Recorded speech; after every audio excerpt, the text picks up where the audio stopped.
Terima kasih Misalnya Anda masih bersama kami di Topik Ekonomi. Kita masih membicarakan bagaimana usaha mikro, kecil, dan menengah bisa tumbuh dan akan berkembang. Pak Maman, kalau kita melihat insentif pajak, itu UMKM kan diberikan insentif pajak untuk PPh final 0,5% ya dari omset tahunan. Ya. Ini sebenarnya bagaimana memutuskan itu dan apa sih harapannya dari kebijakan ini? Sebetulnya pertama kan spirit dan kembali lagi ya, saya mau pelan-pelan sedikit-sedikit saya akan terus reminder terus narasi besar yang ingin disampaikan oleh Pak Prabowo, keadilan ekonomi kan sebetulnya. Artinya dan itu harus terrepresentasi, terimplementasikan dalam konteks perpajakan kita. Artinya pada pemberlakuan pajak itu juga harus melihat dari kemampuan kapasitas dari si pengusahanya. Nah, sebagai contoh, kalau tadi kita bicara tentang ojol, salah satu insentif kemanfaatan yang didapatkan oleh ojol, kalau misalnya didorong menjadi statusnya usaha atau pengusaha, berbeda dengan pekerja. Kalau pekerja kan dia akan kena dapat PPh kan. Pajak penghasilan. Pajak penghasilan. Saya nggak tahu tuh, setahu saya minimal 5% kalau nggak salah. Tetapi kalau 5 sampai bahkan ada 15%. Tetapi kalau dengan treatment sebagai usaha, pengusaha mikro, dia akan dapat 0%. Kenapa? Pajak. Karena rata-rata penghasilan dari teman-teman ojol itu kan di bawah 500 juta per tahunnya. Artinya yang pendapatannya di bawah 500 juta per tahun, dia tidak sama sekali dibebankan pajak. Itu satu. Yang kedua, ada yang bilang lagi, oh dia bisa dapat kemanfaatan KUR. KUR itu kan 6%. Kalau bunga normal kan 14 sampai 15%. Double digit lah. Kalau dengan KUR 6%. Wah, ini begini. Lu enggak, minimal gini. Apa? Pasti kan rata-rata ojol itu ada yang motornya leasing, ada yang minjem, segala macam. Misalnya harga motornya 20 juta, misal ya. Dengan dia leasing dia dapat bunga kan rata-rata 13%, 14% dia harus bayar tuh bulanannya. Tapi kalau dengan diajuin ke KUR, dia cuma dapat bunga 6%. Artinya jauh dari angka leasing gitu loh maksud saya. Itu yang simpelnya aja. Yang ketiga, maksud kita mau dorong kan begini. Pesan Pak Presiden itu ya kalau bisa masyarakat kita gitu, masyarakat Indonesia harus ada peningkatan kehidupan lah gitu. Naik kelas lah. Kalau kemarin kamu hari ini lu ojol gitu ya, ke depan kita kepengen kalau memang si suaminya ngojol, ya istrinya bisa dapat kesempatan untuk usaha di rumah. Nah itu kan kita bisa bantu dengan permodalan, dengan akses lainnya gitu loh, insentif, pelatihan, dan segala macam. Jadi sebetulnya semangatnya tuh di situ tuh. Kalau terkait ojol ini, agar mereka tidak hanya sekedar terus-terusan berada di situ posisinya. Mereka bisa berkembang yang lainnya. Nah, masuk insentif pajak. Jadi dulu nih ya, ini kan 8 tahun yang lalu, ini saya harus mundur nih, kalau kita bicara pajaknya 0,5%, saya harus jelaskan 8 tahun yang lalu muncul kebijakan bahwa pengusaha mikro kecil menengah yang pendapatannya di bawah 4,8 M satu tahun, itu diberikan insentif pajak 0,5%. Tapi hanya berlaku selama 7 tahun. Gitu loh. Kenapa hanya berlaku selama 7 tahun? Dengan asumsi setelah 7 tahun lo udah naik kelas dong, kan begitu. Nah, ternyata seiring dengan perjalanan setelah 7 tahun ditambahin terus tuh 1 tahun, 1 tahun lagi, 1 tahun lagi, 1 tahun. Akhirnya ada ketidakpastian. Dan inilah terus yang selalu menjadi isu, aspirasi dari teman-teman pengusaha mikro ke kami, Kementerian UMKM. Kita sampaikan ini ke Pak Presiden, kita sampaikan ini juga, akhirnya kita rapatkan dalam komite pembiayaan, akhirnya diputuskan, diberikan kepastian bahwa pajak yang 0,5% insentif, hanya yang berlaku untuk mereka yang pendapatannya di bawah 4,8 M, mereka dapat insentif pajak 0,5%, dan berlaku permanen. Permanen tuh? terus. Selama-lamanya? Jadi tidak diperpanjang 1 tahun, lagi tidak diperpanjang. Jadi teman-teman UMKM itu punya kepastian. Jadi ada jaminan kepastian. Jangan sampai mereka terombang-ambing, ada ketidakpastian. Kecuali kalau omsetnya naik di atas 4,8 M. Nah, kalau sudah lewat dari 4,8 M, yaitu berlakunya berbeda tuh. Insentifnya tidak seperti 0,5% ini. Jadi sebetulnya semangatnya di situ tuh. Nah, terus yang kedua, kan jadi masalah, ada isu lagi. Sering sekali mereka-mereka yang sudah masuk kategori usaha besar, nggak mau naik kelas. dia nggak mau tuh, Mas. Oh, Dia nggak mau kehilangan insentif ini? Dia tetap pengen menikmati insentif yang 0,5%. Jadi akhirnya dia pecah-pecah tuh. Dia pecah-pecah tuh. Ada CVA, PTA, PTB, PTC, PTB, dipecah-pecah lah gitu. Nah, ya nggak fair dong. Ya maksudnya masa lu udah on the top, udah kuat, lu pengen diberlakukan sama dengan yang disusui ini. Terus ya? Iya, nggak fair. Nah, tentunya dari Dirjen Pajak melihat ini perlu dikanalisasi. Makanya akhirnya untuk yang PT tidak berlaku lagi. Jadi yang berlaku hanya PT perseorangan. Itu boleh. Yang di bawah 4,8. Jadi ini sebetulnya prinsip keadilan sih, sebetulnya asasnya itu. Dan proporsionalitas. Baik, Mbak Filiani, ini informasi yang sangat bagus untuk pengusaha UMKM.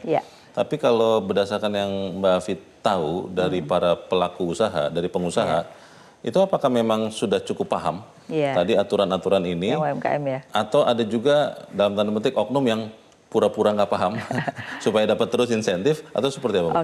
Kalau melihat kemarin saya ada hasil survei World Bank nih, Pak Maman.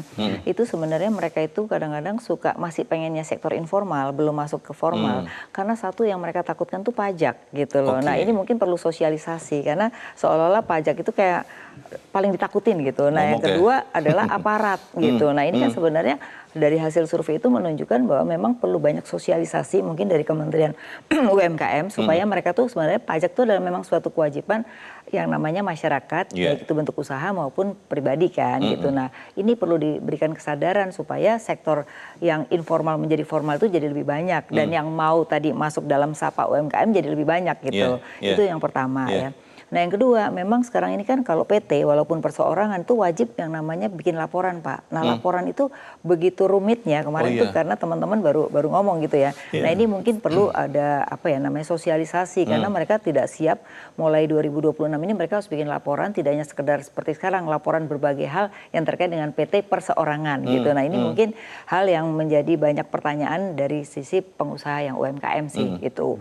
Nah, yang ketiga, saya juga melihatnya bahwa sekarang ini perlu banyak yang namanya sosialisasi di berbagai bidang untuk UMKM. Jadi supaya mereka itu awareness-nya sangat tinggi karena akses kepada bank pun itu sekarang mereka masih takut. Kenapa? Sama. Kalau di bank mereka takut uangnya ketahuan ada berapa. Jadi yang di bawah bantal tuh sebenarnya masih cukup banyak gitu ya. Tadi yang kita padahal udah keris ya, tadi keris sudah banyak gitu. Tapi transaksi besar, tapi masih banyak loh sektor yang informal itu yang masih tadi. Nah, ini mungkin dengan yang tadi disampaikan itu hal baik sih sebenarnya menurut saya.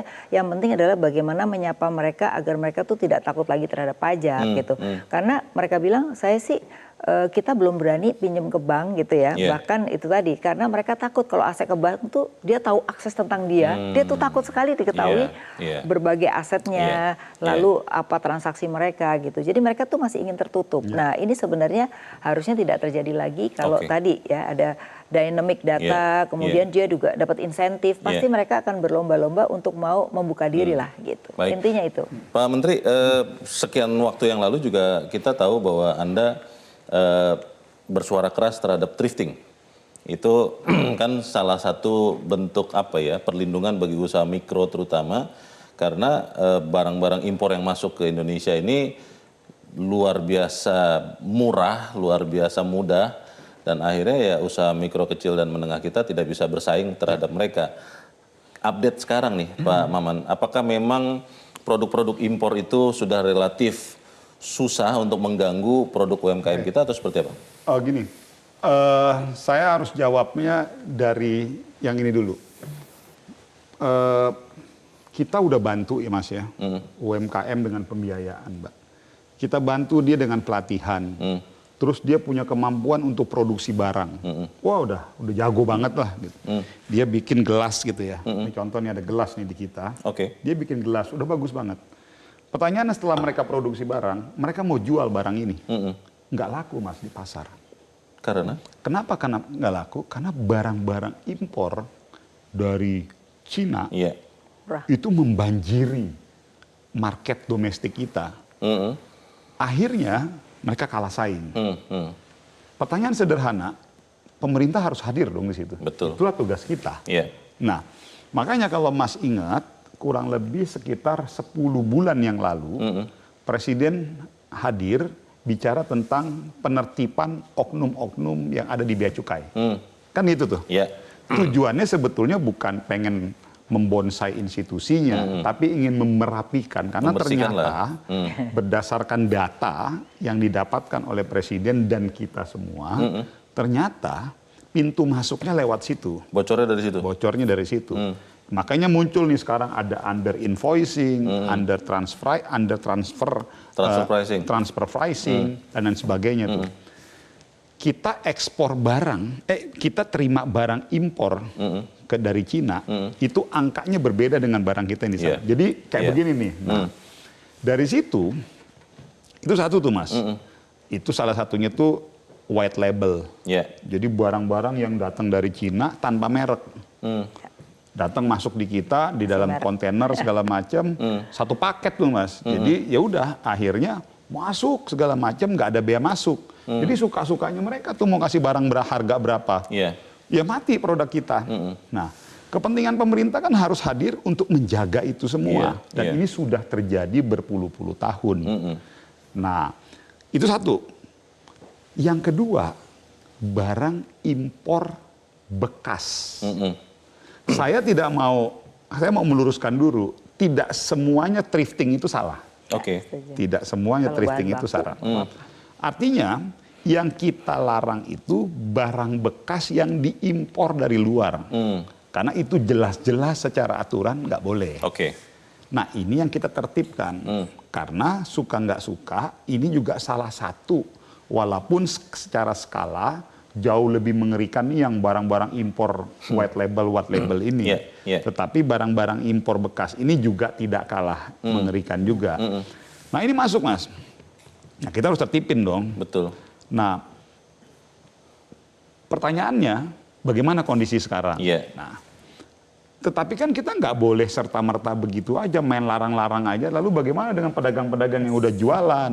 Kan harus kita pikirin juga Mas. Dia kan harus mikirin anaknya, mikirin istrinya, mikirin keluarga segala macam. Makanya kita dorong substitusi produk. Sekarang berjalan walaupun memang belum optimal. Kenapa belum optimalnya? Karena ini kan masalah behavior, masalah kultur budaya. Yang ternyata di satu sisi orang melihat beli-beli barang bekas ini juga menjadi sebuah gaya hidup. Jadi tidak status karena itu diminati oleh generasi yang anak muda-muda tuh. Ada yang mereka beli. Jadi ada juga Mas barang thrifting yang produk-produk yang udah end season tuh. Itu barang-barang yang udah nggak laku. Nah itu kan kalau itu nggak ada masalah. Tidak apa-apa. Nah ini mungkin tantangannya di situ. Tapi alhamdulillah sekarang upaya kita terus mendorong untuk substitusi produk dari yang tadinya mereka jualan barang-barang impor dari luar ke barang-barang produk lokal kita sudah terus jalan. Masih ada beberapa isu, contoh misalnya sistem payment-nya, pembayarannya. Misalnya kan pedagang ini kan dia pengennya sistem konsinyasi gitu misalnya. Udah gua ambil dulu dong barangnya, nanti kalau udah laku baru gue ini. Nah ini lagi ada yang kayak begitu, ada yang dia mau, ada yang jadi ini terus kita kawal melalui beberapa asosiasi. Mbak Afi ini usaha mikro ini kan harus dilindungi, tapi kan Indonesia juga anggota WTO, yang kalau nggak hati-hati nih nanti kita bisa dianggap juga overprotectionism. Bagaimana kemudian kementerian yang dipimpin Pak Maman ini bisa menjaga, karena persaingannya kan sangat tidak sebanding ya. Barang-barang yang tadi Pak Maman katakan dari Tiongkok itu masuk, itu kan skala produksinya besar sekali, raksasa. Otomatis harganya lebih murah daripada produk UMKM kita. Caranya bagaimana Mbak supaya kita tetap bisa bersaing? Catatan dulu ya, sejak Trump semuanya proteksionisme. Jadi seluruh Iya, fasilitas. betul. Jadi kalau Iya. saya lihat gini, mungkin kita mesti melihat lagi memang mana barang-barang import yang memang kita nggak punya, ya itu memang nggak masalah gitu. Tapi kalau kita punya dan kita punya daya saing, ya itu memang perlu dijaga ya gitu. Nah oleh karena itu memang perlu melihat bahwa produksi itu harus berdasarkan demand side, jangan supply side gitu. Banyak di UMKM kita Iya. produksi asal produksi tapi nggak tahu siapa marketnya. Nah ini mungkin nanti juga perlu dilihat membantu lah. Misalnya di berbagai dubes-dubes ini harus kerjaannya adalah cari pasar gitu loh. Ini dubes-dubes kerjaannya nggak nemenin tamu terus gitu. Nah, Mereka harus jadi sales juga ya? betul, karena apa? Karena saya lihat potensi kita itu untuk ekspor dengan kualitas dari sumber daya kita itu kan cukup besar Yeah. gitu. Nah, ini yang menurut saya mesti ini kembali. Apa sih potensi kita untuk yang sangat punya daya saing gitu. Nah, sedangkan yang tadi kalau saya lihat UMKM kita itu bisa dijadikan supply chain bagi perusahaan-perusahaan besar. Misalnya kayak contoh yang paling gampang. Ternyata jahe merah itu yang di sini ada itu ternyata masih import untuk perusahaan farmasi. Jahe merah? Iya, coba Impor? bayangkan. Nah, ini Oke. orang IPB soalnya ada di sini. Nah, jadi saya melihatnya ini sangat memungkinkan ke depan potensial untuk mempertemukan closed loop tadi yang disebutkan itu memang sangat besar. Kenapa? Yang satu naik kelas, yang satu bisa punya daya saing yang tinggi karena kita sudah mengurangi impor kita yang selama ini 70%. Iya. Dan yang paling banyak kalau kita lihat impor itu adalah berbasis sumber daya alam gitu. Padahal kita punya, terutama di agrobisnis ya. Betul. Nah, Pak Prabowo kan sekarang adalah ingin kemandirian pangan. Benar. Berarti itu juga bisa kaitannya dengan hulurisasi. Jadi kita jangan bicara hilirisasi saja. Karena di hulurisasi itu masih ada 30 juta petani yang kalau kita bisa selesaikan itu, kemiskinan langsung hilang. Yeah. Kenapa? Inilah yang paling pendapatannya paling rendah sebenarnya. Nah, itu ya mungkin bisa menjadi perhatian tidak hanya Menteri Pertanian tapi Yeah. juga Menteri UMKM karena itu jadi bagian dari UMKM gitu. Kalau bicara analogi manusia, bayi kan Mbak Afi, Yes. itu pada waktunya harus disapih, tidak Betul. boleh terus-terusan Setuju. dikasih yang lunak-lunak. Terkait dengan insentif pajak yang tadi Pak Maman katakan, itu buktinya sampai sejauh ini, apakah itu bisa membuat UMKM kita Ya. menjadi lebih kuat, naik kelas, Yes. atau seperti apa fakta di lapangan? Oke, nah di lapangan itu menurut saya memang pemerintah ke depan yang saya setuju dengan Pak Maman lagi lebih pada insentif dan juga regulasi. Biarkan mereka mencari partnernya sendiri gitu, terutama adalah sektor swasta karena swasta ini kan ada yang namanya CSR itu sebenarnya bisa digunakan untuk membuat mereka pelatihan, membuat mereka naik kelas. Nah biasanya mereka win-win. Nah kalau win-win itu biasanya ada hitungan cost and benefitnya gitu ya.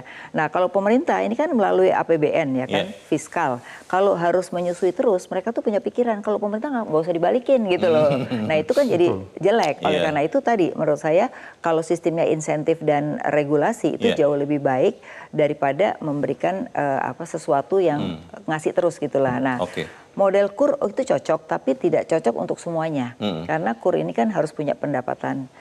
Mereka punya pendapatan gitu ya. Terus mereka juga memang mau naik kelas. Kalau yang mereka itu banyak juga UMKM khususnya mikro itu hanya untuk bertahan hidup. Nah itu nggak perlu dikasih KUR karena pasti nggak akan balik gitu loh. Tapi berikanlah mereka akses ya, kemudian mereka kasihlah uang untuk mereka bertahan hidup lah. Saya rasa itu dia bisa berusaha gitu. Jadi harus dipilah-pilah ke depan itu. Walaupun UMKM ini tulang punggung ekonomi kita, Pak Maman, Mbak Afi, tapi kan tadi Pak Maman juga sudah katakan tidak bisa bergerak, tidak bisa berusaha sendiri. Betul. Bagaimana itu kerjasama bisa dilakukan, kita bahas di bagian berikut. Pemirsa tetap bersama kami, Top Ekonomi segera kembali.